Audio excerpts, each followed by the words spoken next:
இப்போ ஒரு சில பேர் என்கிட்ட ஒரு சின்ன டவுட் கேக்குறாங்க.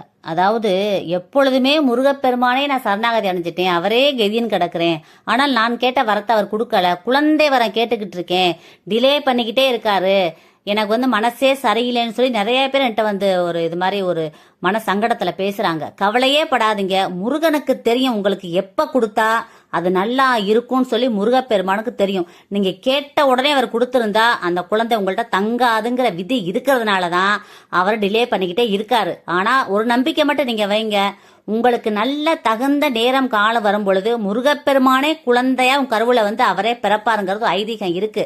அதனால முருகப்பெருமாட்ட நீங்க நம்பிக்கை வைங்க, அவர் கொடுப்பார். யாரு கேட்டாலும் சொல்லுங்க, முருகனே எனக்கு பிறப்பாருங்க, அவர் கொடுப்பாரு, எனக்கு எப்ப நேரம் காலம் நல்லா இருக்கோ முருகப்பெருமான் எனக்கு கொடுப்பாரு, என் அப்பன் முருகன் இருக்கிறான்னு சொல்லி நம்பிக்கையோட இருங்க. யாரு கேட்டாலும் இப்படி பதில் சொல்லுங்க, முருகப்பெருமான் கொடுப்பாருங்க, எனக்கு கவலையே இல்லைன்னு சொல்லி மனசு சந்தோஷமா இருங்க. உங்களுக்கு கண்டிப்பா கூடிய விரைவில் அந்த முருகனே குழந்தைய பிறப்பார். அதனால உடனே கொடுக்கல, நான் கேட்ட உடனே கொடுக்கலன்னு சொல்லி யாரும் கவலைப்படவே படாதீங்க. உங்களுக்கு அப்ப நீங்க கேட்ட உடனே கொடுத்திருந்தா அந்த குழந்தை உங்களுக்கு தங்காதுங்கிற விதி இருக்கு. அதனாலதான் டிலே பண்றாரு. அவர் கொடுக்கும் போது கொடுக்கட்டும், அது வரைக்கும் சந்தோஷமா இருங்க. முருகனே கதியும் சரணாகதி அடைங்க, உங்க போக்கஸ வேற பக்கமா மாத்துங்க. முருகனே கதின்னு சொல்லி அவர்கிட்டே நீங்க சரணாகதி அடைங்க.